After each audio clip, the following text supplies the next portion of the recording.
സംസ്ഥാന warehousing corporation പുനലൂരിൽ നിർമ്മിക്കുന്ന സംഭരണശാലയുടെ നിർമ്മാണ പ്രവർത്തനങ്ങൾ പൂർത്തിയാകുന്നു.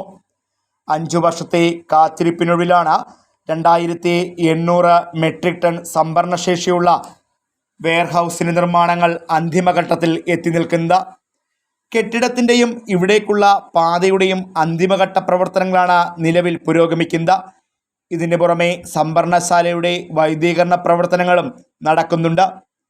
കിഴക്കൻ മേഖലയിലെ പൊതുവിതരണം കൂടുതൽ മെച്ചപ്പെടുന്നതിൻ്റെ ഭാഗമായിട്ടാണ് പുതിയ സംഭരണശാല നിർമ്മിക്കുന്നത്. നിലവിലുള്ള സംഭരണശേഷി ഇരട്ടിയാക്കുന്നതിന് വേണ്ടിയാണ് പദ്ധതി. റെയിൽവേ സ്റ്റേഷന് സമീപത്തായി നിലവിലുള്ള കെട്ടിടത്തിനോട് ചേർന്നാണ് പുതിയത് നിർമ്മിച്ചിരിക്കുന്നത്. നിലവിലുള്ള കെട്ടിടത്തിന് 3000 മെട്രിക് ടണ്ണാണ് സംഭരണശേഷി.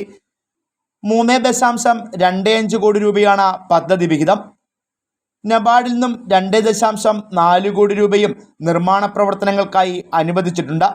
2019 നിർമ്മാണ പ്രവർത്തനങ്ങളുടെ ഭാഗമായി ശിലാസ്ഥാപനം നടത്തിയത്.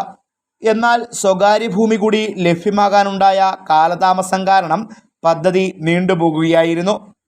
കെട്ടിടത്തിൻ്റെ 2 നിലകളിലും വാഹനമെത്തും വിധമാണ് ക്രമീകരണം. 2 ഏക്കറോളം സ്ഥലത്താണ് സംഭരണശാല പ്രവർത്തിക്കുന്നത്. ഗോഡൗണാണ്.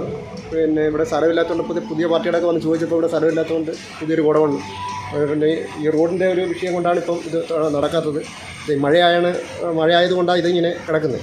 ഉടനെ തീർക്കുമെന്നാണ് പറഞ്ഞത്. കൺസ്യൂമർ ടാലൻ്റൊക്കെ വന്ന് ചോദിച്ചിട്ടുണ്ട്. ഇപ്പോൾ ഓണത്തിന് മുമ്പ് ഉദ്ഘാടനം കാണുമെന്നാണ് പറഞ്ഞത്. റോഡിൻ്റെ ഒരു വിഷയം കിടക്കുന്നത് കൊണ്ടാണ്, സ്ഥലപരിമിതി കൊണ്ട് ഇവിടെ സാധനങ്ങൾ ഇറക്കാൻ ഉണ്ട്, പക്ഷേ സ്ഥലം കുറവാണ്. അതിൻ്റെ പുതിയൊരു ഗോഡൗൺ പണിയോ, അതാണ് ഇതിൻ്റെ ഒരു സ്ഥിതി. ഇത്രയും പെട്ടെന്ന് റോഡ് കൂടെ തീർത്ത് കഴിഞ്ഞാൽ നമ്മൾ ഇത് ഉടനെ ഉദ്ഘാടനം കാണും. Fox TV news bureau, Punalur.